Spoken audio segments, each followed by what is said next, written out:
Okay, hello Professor Dvorak. This is my attempt to record a presentation. I hope it works out all right because, first of all, I'm not a professional presenter, and secondly, I had a lot of issues trying to figure out some software that could record the desktop and my voice at the same time. So anyway, if there's any errors or jerkiness or bad sound, I'm going to try and edit it and do what I can, but I'm kind of limited in what I can do.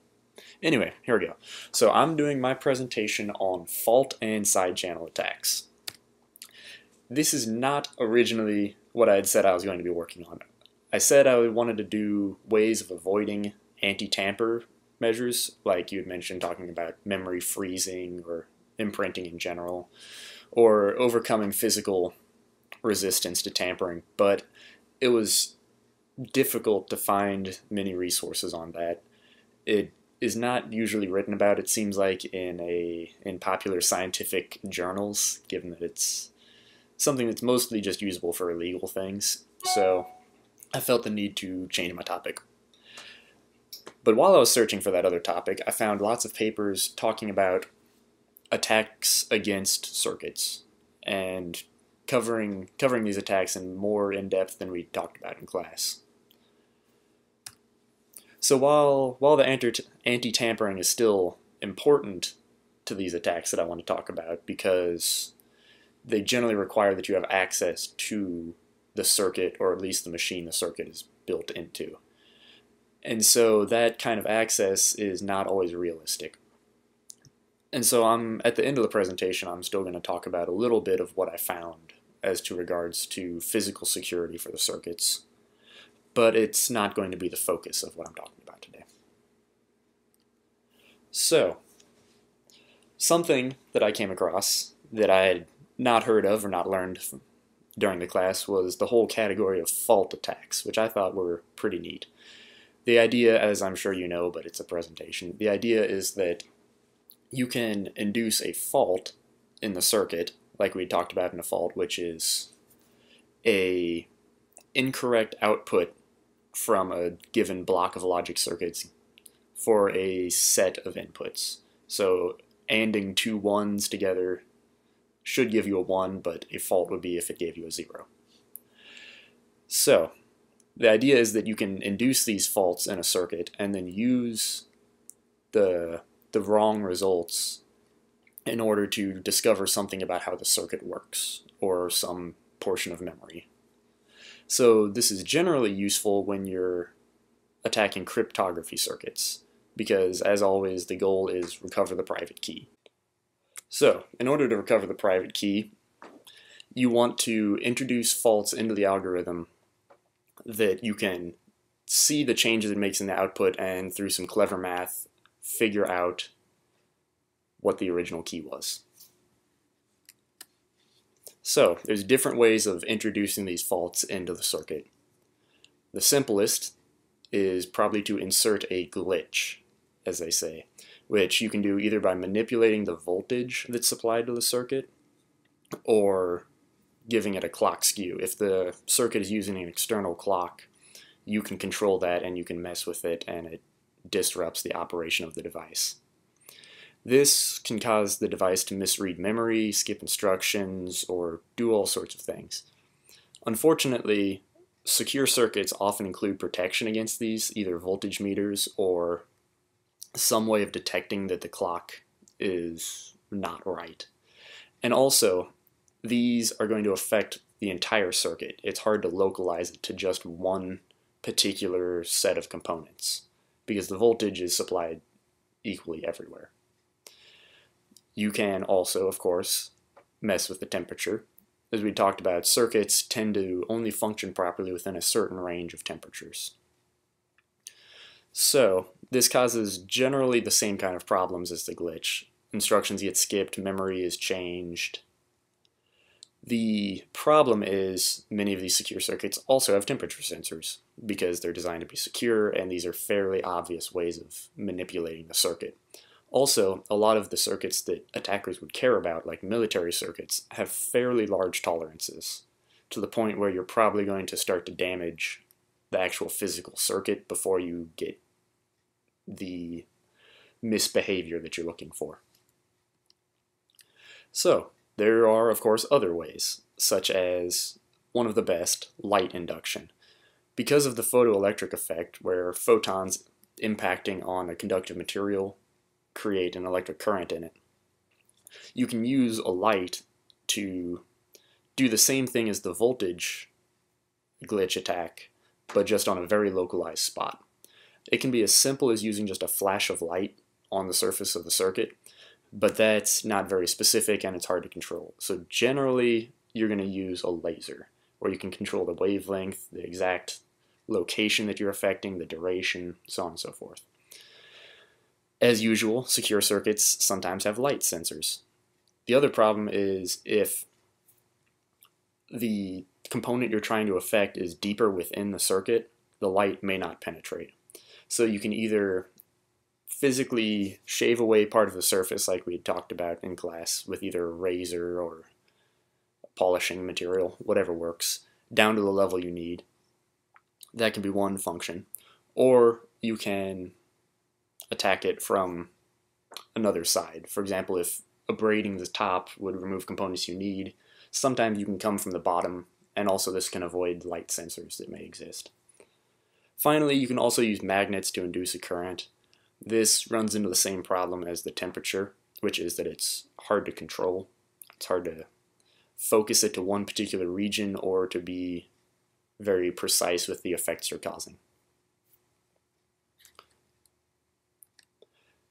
So, the first attack I wanted to talk about that I found particularly interesting is an attack against RSA, just purely through a fault attack. This paper was written by Andrea Pellegrini, Valeria Bertacco, and Todd Austin, who are all at the University of Michigan.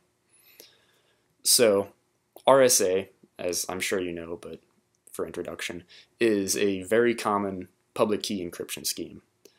And what this attack is based on is introducing faults by manipulating the voltage on the server and generating faulty signatures, faulty digital signatures. So normally the client sends some data to the server, which then signs it with its private key, returns the encrypted data to the client, who uses the server's public key to verify that the server is who it says it is. That's the essence of a digital signature. However, you may want to spoof this or steal the digital signature so that way you can pretend to be the server. This is useful. This is unrelated to the attack, but my personal interest. This is, for example, how the virus Stuxnet authenticated itself. In some regards, it pretended to be a Windows update, and to do this, it needed to forge the digital signature for the Windows service.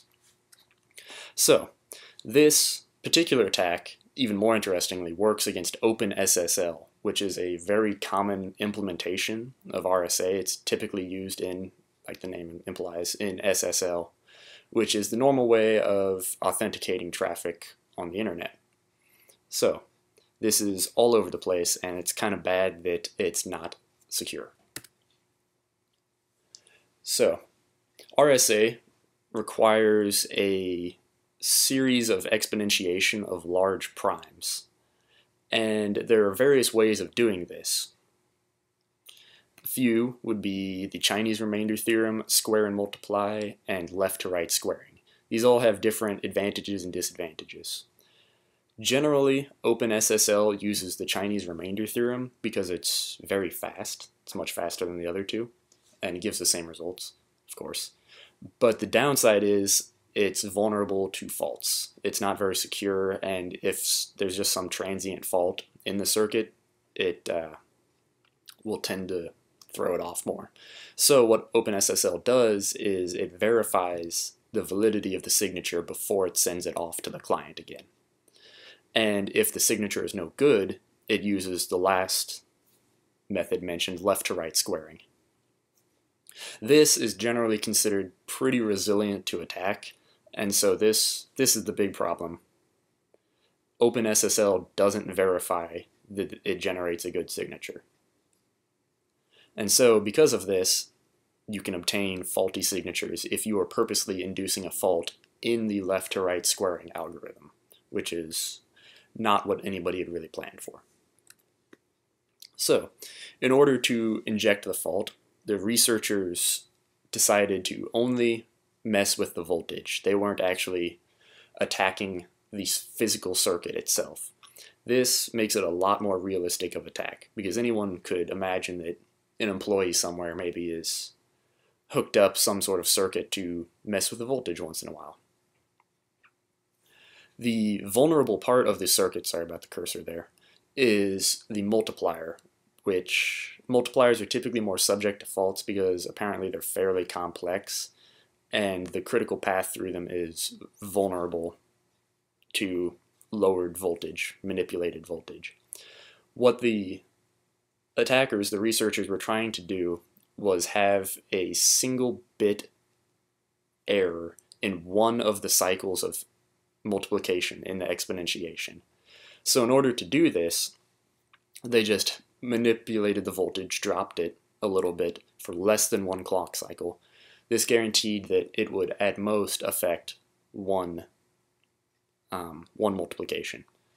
Because if there are too many faults, it's not useful for the algorithm they were using. Here's a graph taken from their paper showing their determination of what would be the best voltage to use in order to attack the circuit. As you can see, if the voltage is too high, it functions properly, and there are essentially no faults to work with. But once the voltage drops below 1.26 volts, the number of faults generated quickly rises to the point where at roughly 1.25 volts, almost 60%, well, more than 50% of the signatures, more than 50% of the multiplications had a single bit fault in them. However, if you drop the voltage too much more, you start to get results that have multiple bit errors, and like I said, that's not useful. So the sweet spot is about 1.25 volts. So running on this server, running on this implementation of OpenSSL, they generated 10,000 signatures, which are each 1,024 bits. And of those, they found that 8,800 weren't valid, essentially. However, not everyone was invalid in the way they wanted. Only about just around 1,000 had the single bit error in one round of the exponentiation that they needed. So they set about recovering the key. The way they do this is a fairly, as I say, clever algorithm, but I have to be honest, the math for it is quite a bit beyond me. It's in the paper, which I can include, which I'm going to include as a link or the title at the end, but I'm not at the point where I can explain what exactly they're doing. The important part, and the part I did understand though, is that, I'm going to use a cursor here for demonstration, they have a 1/2 probability to recover the private key if they can generate enough signatures, which is S, equal to the number of windows multiplied by the natural log of twice the number of windows. And the number of windows is equal to the number of bits divided by the window size. So for a 1024-bit key, they were using 4-bit windows, I believe.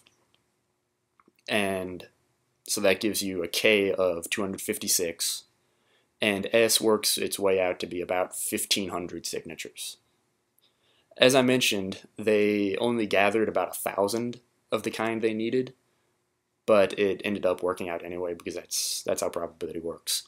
And best of all, the big O, the complexity of doing this, is polynomial.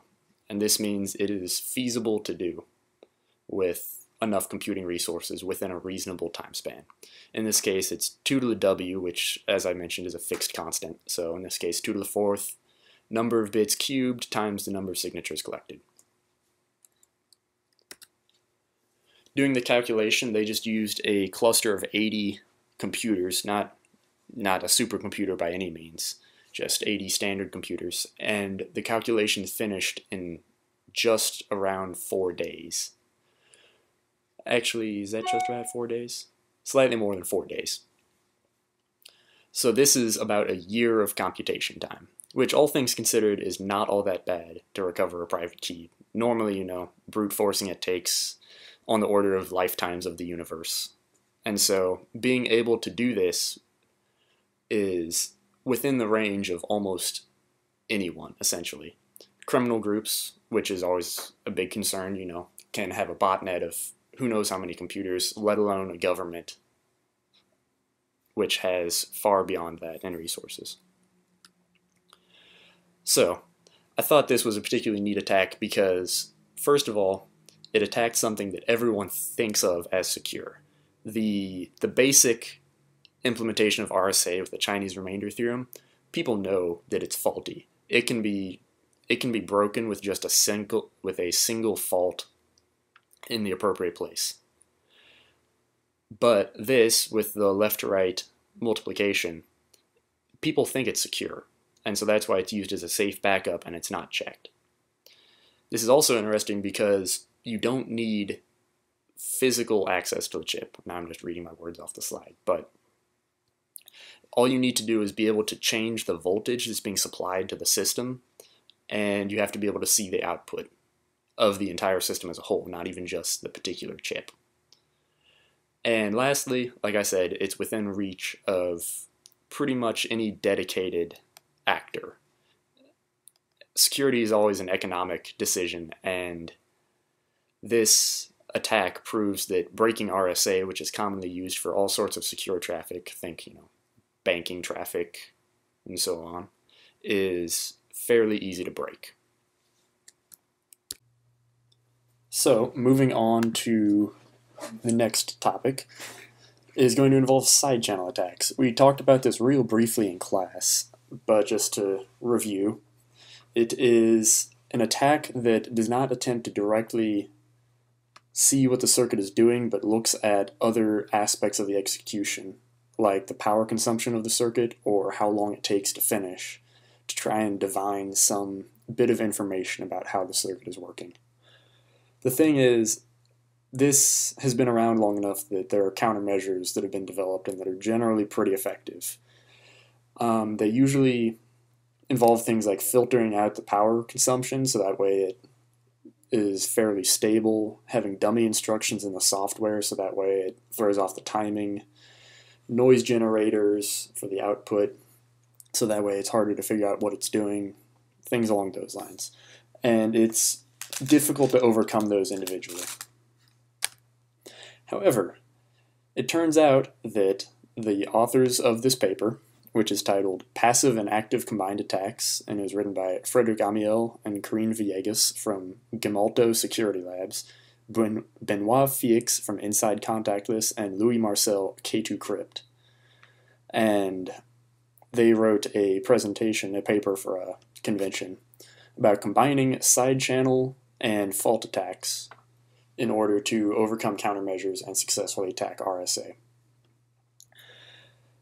These tend to work together fairly well since I already mentioned the countermeasures for side channel attacks, but for fault attacks it usually checks by doing a small multiplication involving one of the factors at the end to verify that you can get the original message back. And if you can't, the digital signature had a fault in it. And so you can either just use that for error checking or to see if the circuit's actually under attack. But the thing is, it doesn't know that it has a faulty signature until it's already done with the calculation. So what you can do is you can monitor the power usage while it's checking for a faulty signature.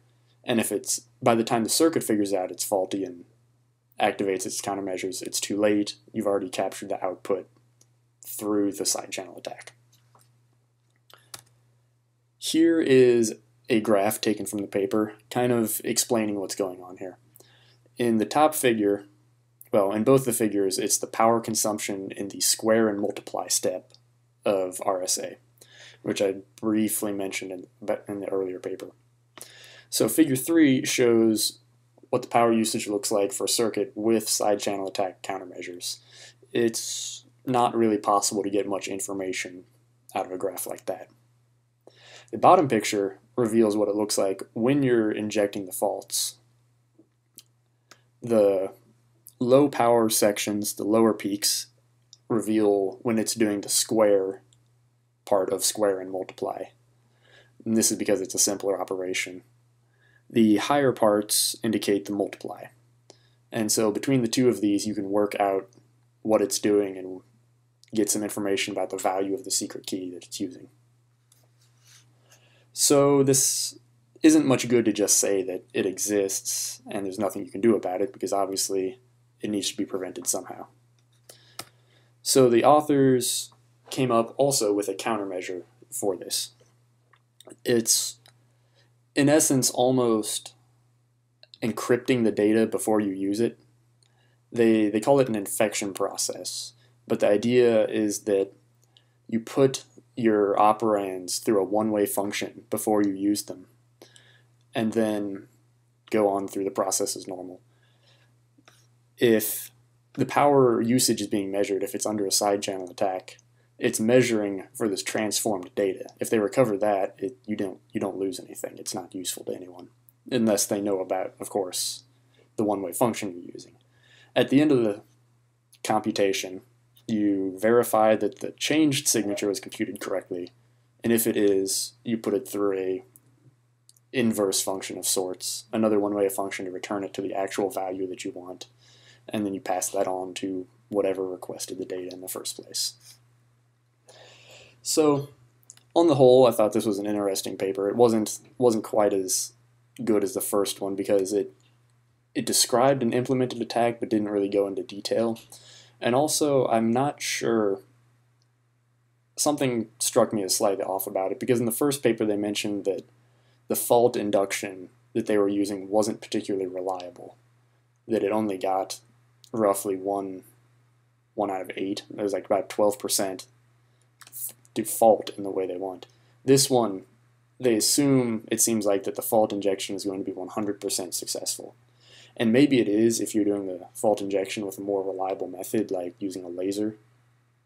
But that to me seems like a potential weakness in the attack, because the countermeasures can stop the circuit as soon as one faulty signature is generated.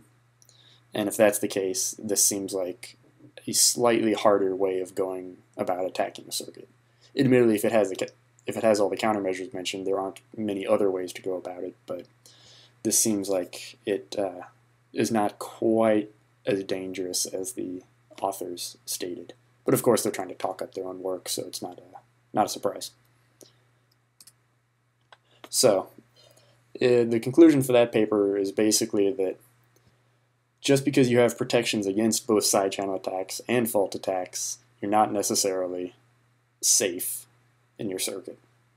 Need to consider that there are other attacks possible and design the circuit from the bottom up, worrying about the leakage of data.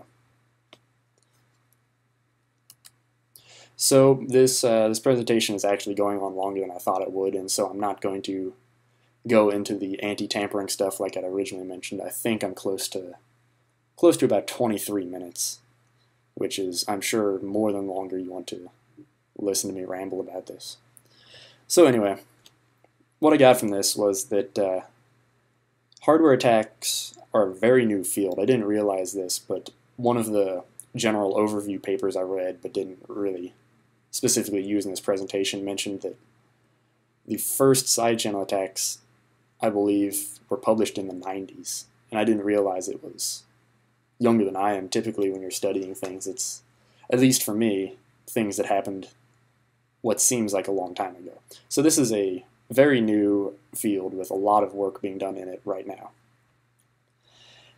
Next thing is, if an attacker has physical access to your circuit, there is almost certainly some way to break it. It's almost impossible to fully secure a circuit if someone can mess with it in person. And even if, like this first paper shows, that access is simply controlling or regulating the power supply a little bit, that still introduces vulnerabilities into your equation. And lastly, security is something that is not always the first thought. It's probably better with cryptographic circuits just because of their very nature. But circuits need to be circuits and all secure systems need to be designed from the bottom up, considering what are the potential attack vectors and how can you prevent them. Because the idea behind a lot of them is the same idea. You need to find a way to make it leak data that you're concerned about. And if you work to make sure that that is more difficult in any sense, you end up with a more secure solution at the end. And so I know I didn't have citations on the individual slides. I'm going to have a citation slide that'll show you which slides came from which paper and have the proper citations.